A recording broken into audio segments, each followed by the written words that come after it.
Fala galera, tudo bem? Eu sou o Vitor Barbosa, sou cofundador da Fincat e mais uma edição a Fincat está apoiando, está com uma iniciativa na Semana Mundial do Investidor, edição 2024 agora, e a gente nesse vídeo vai falar um pouquinho de tecnologia e finanças digitais. Como esses dois pontos são, essas duas frentes são grandes aliadas para o investidor, do investidor.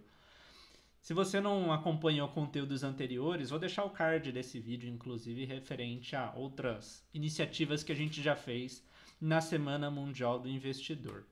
E para você que não conhece a Semana Mundial do Investidor, ou a World Investor Week, ela é uma campanha em nível mundial, como o nome diz, e ela visa a proteção e educação do investidor, bem como, claro, trazer e contribuir com a educação financeira.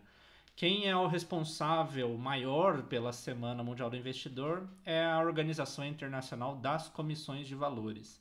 Os países têm suas comissões de valores, como é o caso aqui no Brasil, a CVM, e elas fazem parte da IOSCO, a Organização das Comissões de Valores. E aí, justamente, a gente tem essa iniciativa da Semana Mundial do Investidor sendo distribuída para a população de mais de 100 países. E nessa edição 2024, a oitava edição, as iniciativas vão do dia 7 até o dia 13 de outubro e elas são realizadas nos formatos online, assim como a gente está fazendo aqui, alguns online gravados, como esse nosso caso, alguns ao vivo, e também em formato presencial. A agenda completa, se você colocar no site da Semana Mundial do Investidor, você vai encontrar. Aqui no Brasil, então, quem coordena a Semana Mundial do Investidor é a CVM e ela conta com apoios de instituições como a Ambima, a B3 e também iniciativas de outros players, como aqui é o nosso caso, Fincat, que a gente submete a proposta, uma vez aprovada, a gente contribui de maneira 100% gratuita para trazer mais educação financeira relacionada a investimentos. E nessa edição a gente tem três grandes temas centrais: o tema da tecnologia e finanças digitais, que é esse que a gente vai explorar hoje. A gente tem o tema também de criptoativos, hoje também vou dar uma breve pincelada, e o tema de finanças sustentáveis. E além desses temas principais, a gente tem alguns temas complementares que são praticamente atemporais, que são os temas de prevenção contra golpes e fraudes financeiras, resiliência financeira e noções básicas sobre investimento. Então, hoje aqui trazendo um pouquinho desse conceito de tecnologia e finanças digitais, como isso contribui para o investidor, como isso traz mais pessoas a investir. E para isso eu quero fazer um breve histórico mostrando a evolução do dinheiro e a evolução do sistema financeiro ao longo do tempo para a gente perceber como a tecnologia acaba sendo muito interessante. Então, antes da gente falar de finanças, antes da gente falar de dinheiro, a sociedade era muito marcada pelas trocas, o escambo. Então, por exemplo, eu tenho peixes e quero trocar por trigo. Vou procurar alguém na minha comunidade que tem trigo e aí faço um acordo da quantidade de cada item que vai ser trocado. O que foi acontecendo com o tempo é que alguns tipos de produtos, alguns itens passaram a ser muito fáceis de trocar, como se fossem moedas de troca. Isso aconteceu com o sal, isso aconteceu com o gado, isso aconteceu também com metais preciosos. Então, por exemplo, eu tenho peixe e quero trigo, mas o meu vizinho ele não quer peixe. Então eu troco o peixe por sal, levo o sal para esse meu vizinho e com o sal o meu vizinho consegue também trocar facilmente por outras coisas. Só que tanto o sal quanto o gado tinham algumas dificuldades, né? O sal é uma coisa mais pequenininha, fácil de perder, e o gado uma coisa maior, difícil de transportar. Então, até pela própria evolução, pela exploração dos metais preciosos, eles acabaram ganhando destaque e acabaram dando origem às moedas. Em vez de outras barras, uma quantidade enorme do metal, o metal virou moeda. Nessa moeda vinha escrito, né, quanto valia, e aí surgia efetivamente o dinheiro na forma como a gente conhece, a unidade monetária. O que acabou acontecendo é que o aumento de casos de furto, roubo nas casas, né, aumentou justamente porque as pessoas tinham dinheiro, tinham ouro, tinham metais preciosos guardados. Então muita gente procurou a figura do ourives, que é quem negociava moedas, metais preciosos, para deixar o dinheiro guardado com eles. E esses ourives, como comprovante, davam, parecido com o que está aqui, um recibo de troca. Então, quando você precisasse novamente do seu dinheiro, do seu metal, você ia lá, levava o seu recibo e trocava pela moeda. Porém, muitas pessoas acabaram optando até pela praticidade, né? Então, muitas vezes, ao invés de ir até o Ourives, pegar o dinheiro e aí pagar alguém, as pessoas já levavam essa cédula, esse recibo e davam para a pessoa, ó, vai lá no Ourives tal e esse é seu pagamento. Aí já pega lá as moedas minhas. Então, essa figura do recibo e do Ourives acabou dando origem a alguns pontos interessantes, que é a figura do banco. A evolução trouxe justamente essa ideia do local no qual a gente guarda o nosso dinheiro e a gente tem os nossos comprovantes de que o dinheiro está lá, o extrato, os cartões. E também a figura do cheque e do papel moeda, que é o recibo basicamente era isso, né? Representava um dinheiro, não mais só naquele formato da moeda, do metal.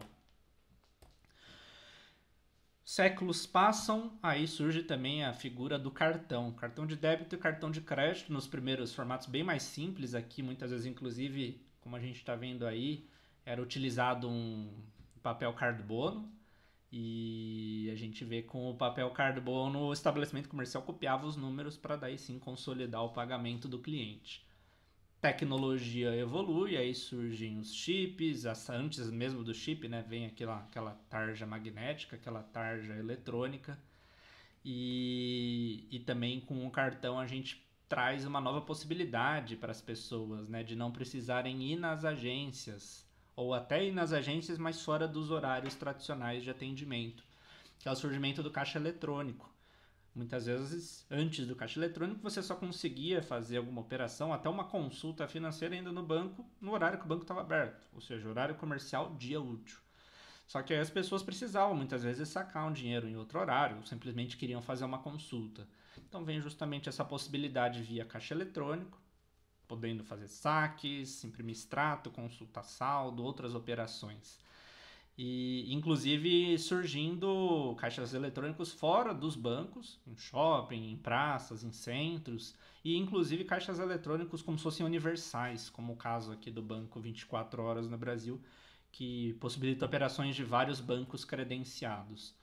Também nessa mesma leva dos caixas eletrônicos a gente pode falar das maquininhas de cartão, modelos lá de que você passava o cartão com a tarja magnética, modelo inserindo o chip, e mais recentemente tecnologia NFC de aproximação.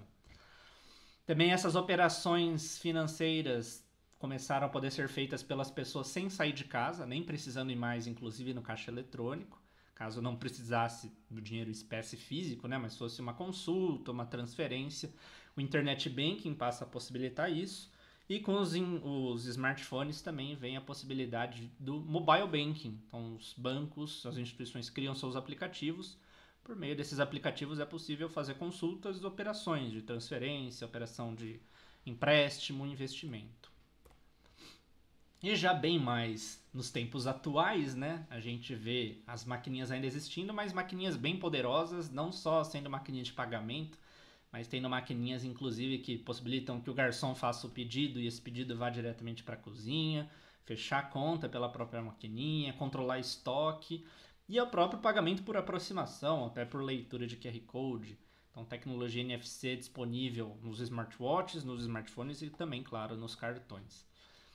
De 2008 para cá também fica muito sólida essa ideia dos criptoativos, Bitcoin solidificado em 2008, hoje já com uma enorme quantidade dos criptoativos, alguns lastreados em moedas tradicionais, como por exemplo o dólar. Tem também os criptoativos que estão sendo criados pelos bancos centrais, os CBDCs, como o caso do Drex aqui no Brasil. E a própria evolução das transferências eletrônicas, né, que a gente já vê que é uma bela tecnologia, que no Brasil começa muito forte com o DOC, só que o DOC tinha suas restrições, o DOC nem existe mais, inclusive, restrições de horário e tempo de efetivação, então eu faço um DOC hoje, ele só caía no próximo dia útil para a pessoa. Depois o DOC tem uma atualização, ele continua existindo, mas passa a existir a TED possibilitando que as transferências caiam no mesmo dia útil para a pessoa, quando feitas até às 17 horas. E mais recentemente o surgimento do Pix, né? Aí sim, totalmente instantâneo, em poucos segundos o dinheiro é transferido. Além disso, né, 24 horas por dia, 7 dias por semana, pagamento com chaves ou com também a possibilidade do QR Code e algumas outras atualizações que o Pix vem recebendo, inclusive em breve o Pix parecido com o débito automático. E no meio de investimentos também a tecnologia tem uma grande evolução. Aqui eu trouxe uma fotografia bem particular, um foco da Bolsa de Valores, mas olhem só essa evolução, né? Então a bolsa começa na primeira imagem com aquele formato, como se fosse um quadro negro lá, uma grande escada e uma pessoa ia atualizando com as ordens, com as cotações. O saguão de negociação cheio, muito na fala, muito ligações telefônicas. Final dos anos 90, começo dos anos 2000, a gente aí tem até uma certa atualização com painéis com as cotações sendo atualizadas, com computadores, com ordens mais práticas. E hoje todo esse saguão físico dá lugar para um ambiente totalmente eletrônico, pregão online, home broker, por meio dele, da sua casa, ou de onde você estiver com o seu celular, tendo internet, você consegue mandar ordens de compra e venda de ativos negociados em bolsa. Então, visto tudo isso, a gente percebe que também nesse meio das finanças a gente tem uma questão da exponencialidade. O que eu estou querendo dizer com isso, né? Se você perceber, as primeiras mudanças elas demoravam milênios, séculos, décadas para acontecer. Do escambo para o surgimento da moeda, foi muito tempo. Dessa questão da moeda até esse aparecimento dos bancos, do papel moeda, muito tempo. Dessa evolução do cartão, a gente fala de décadas. O surgimento aí do internet banking também. E hoje a coisa já é muito mais acelerada, então hoje a gente não fala mais nem em anos, às vezes até meses ou semanas, daqui a pouco até dias, para uma nova tecnologia surgir e atualizar a forma como a gente se relaciona ou com as finanças numa maneira geral ou até nessa parte de investimentos. Então é isso que a curva exponencial mostra, né? No começo é uma coisa mais lenta, mais linear, e a partir de certo momento é acelerado e a curva vira exponencial total, vira crescente. Em pouco tempo muita mudança acontece. E não dá para falar de tecnologia e finanças digitais sem usar a expressão principal disso, que é fintech, Financial Technology, ou seja, soluções financeiras amplamente, majoritariamente digitais, por meio de aplicativos, por meio de sites, portais, sistemas, plataformas. E aqui dentro a gente acaba vendo N soluções de as mais variadas categorias, envolvendo crédito, envolvendo investimentos, pagamentos, seguros, particularmente com o movimento das insurtechs, e por aí vai. E aqui dentro dessa modalidade de investimentos eu trouxe aqui algumas categorias, subcategorias interessantes, que é como é o caso das corretoras digitais, por meio de uma plataforma ou instalada no seu celular, aplicativo ou site, você consegue negociar ativos não só do Brasil, como do mundo todo. Você tem também plataformas de investimentos alternativos, trouxe aqui duas grandes modalidades. Por exemplo, as plataformas peer-to-peer lending, aqui no Brasil regulamentadas como sociedade de empréstimo entre pessoas, que basicamente fazem essa conexão entre pessoas e empresas buscando crédito e pessoas querendo investir, emprestar dinheiro para essas pessoas em troca de receber o capital mais juros em função do risco. Ou as plataformas de crowdfunding, por exemplo, equity crowdfunding, na qual as startups podem captar recursos, elas colocam lá, por exemplo, quero captar 1 milhão em troca de 10% da empresa, ou também modelos de dívida também existem dentro dessas plataformas. E vem justamente a palavrinha crowd porque é no formato coletivo, várias pessoas comprando cotas, às vezes de 500, 1.000, 2.000 reais. Temos aplicativos, soluções para controle das carteiras de investimentos, consolidando sua posição num único aplicativo, numa única tela, atualizando em tempo real os dados, as cotações, a valorização. Os robôs investidores, com duas grandes modalidades, né? Os robôs do trade, os robôs traders, que são justamente para as pessoas mais voltadas na análise técnica, e os robôs advisor, que são aqueles que entendem o perfil de risco do investidor, entendem os objetivos e recomendam carteiras. Ainda temos algumas plataformas que ajudam no cálculo, comparação, análise de investimentos, análise, cálculo do imposto também. Temos as plataformas para investimentos em criptoativos, as plataformas de tokenização de ativos, transformando ativos físicos em tokens. Temos também um movimento encabeçado pelo Open Finance, que é o Open Investment, então possibilitando que você tenha posse total dos seus dados, compartilhe esses dados entre as instituições e consiga ter produtos específicos oferecidos, consiga ter análises, então algo muito interessante dentro do Open Finance. E também as plataformas de educação financeira relacionadas a investimentos, as plataformas de análise, as casas de research, que num formato digital, muitas vezes no formato de assinatura, possibilitam o investidor cada vez mais conhecer e analisar os seus investimentos. Nessa parte aqui do vídeo eu quero trazer um pouquinho um panorama que quem traz pra gente é a Ambima. A Ambima anualmente, já está na sua 7ª edição, tem o raio-x do investidor brasileiro.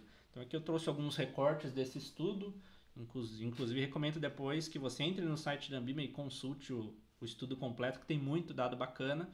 Aqui eu trouxe um pouco mais nesse sentido da tecnologia, né? Então o primeiro recorte justamente um dos destaques é o ganho de visibilidade dos bancos digitais, conhecidos e usados pela população cada vez mais, inclusive no sentido de investir. E olha só, né, a gente vê aqui, né, falando de banco digital para investimento, olhando 2023, 30% das pessoas que têm conta em banco digital fizeram algum investimento. E então o banco digital, a tecnologia inclusive, inclui cada vez mais financeiramente as pessoas, traz essa possibilidade inclusive de ter mais investimentos. Aqui olhando um pouquinho sobre o conhecimento das pessoas em relação a investimentos, a gente vê aqui por classe de renda, mas eu quero ver muito mais aqui, daqui a pouquinho eu vou mostrar para vocês, por faixa etária. Mas nesse sentido de pessoas que investem aqui, trago esse recorte da pesquisa mostrando quantos por cento das pessoas que investem escolhem cada um dos tipos de investimento, comparando o número cinza, que é 2022, com o número azul, que é 2023. E aqui eu chamo um destaque principalmente para as moedas digitais, que é uma modalidade relativamente nova, uma vez comparadas demais, mas olha só, uma das que mais teve crescimento em um ano, de 8% para 10%. Enquanto a gente tem, por exemplo, modalidades tradicionais como a poupança, justamente por as pessoas conhecerem outras opções, acaba até tendo uma queda de 72%, caiu para 68%. Canais que são fonte para investimento pessoal, e aqui eu chamo a atenção porque vários desses canais são digitais, ou seja, a tecnologia não só no oferecimento do produto investimento, mas sim também na conscientização e para falar sobre eles. Olha qual é o primeiro lugar, o YouTube. Olha também ainda nessa primeira linha quem aparece, Instagram, WhatsApp, podcast, então, muitas redes sociais aparecendo como fonte de informação sobre investimentos. Onde os investidores fazem suas aplicações. Então, olha só, né, o aplicativo do banco é majoritário. Olha a importância da tecnologia. Mesmo num banco tradicional, cada vez mais as pessoas optando pelo banco. 22 para 23, mais um crescimento, e quase metade, então. E a gente vê que ainda tem campo, né? Porque a gente vê que praticamente 38% das pessoas ainda investem indo pessoalmente no banco. Tipos de investimentos utilizados, aí sim, aquele que eu falei que eu queria mostrar para vocês, mostrando a geração. Então, geração Z, que são pessoas de 16 a 27 anos, os millennials, de 28 a 42, a geração X, que é de 43 a 62, e os boomers, mais de 63 anos. E olha que interessante, né? Então, por modalidade de investimento, pessoas mais velhas optam mais pela poupança, ó. 31% dos boomers estão na poupança, enquanto 16%, praticamente metade, é na geração Z, das pessoas da geração Z escolhem a poupança. Números que se invertem, por exemplo, quando a gente fala de moeda digital, criptoativo. Geração Z 8% contra 0%. Vai caindo por geração, reparem, 8%, Millennials 5%, geração X 2%, 0% os boomers. Principal meio de informação, aqui também muito interessante, ó, geração mais velha, meios tradicionais como, por exemplo, falar com o assessor presencialmente. 41% dos boomers fazem isso, contra 14% da geração Z. O que, por exemplo, por um influenciador ou por um aplicativo, a coisa já pesa ao contrário, né? O pessoal mais jovem tem, por exemplo, 17% da geração Z usa o aplicativo ou site de banco ou corretora contra só 4% dos boomers. E o meio de investimento. Então, de novo, olha que interessante, né? Aplicativo do banco, geração Z, bem mais da metade, 63%. Vai caindo, né, por geração, 61% nos millennials, 31% menos da metade na X e só 16% nos boomers.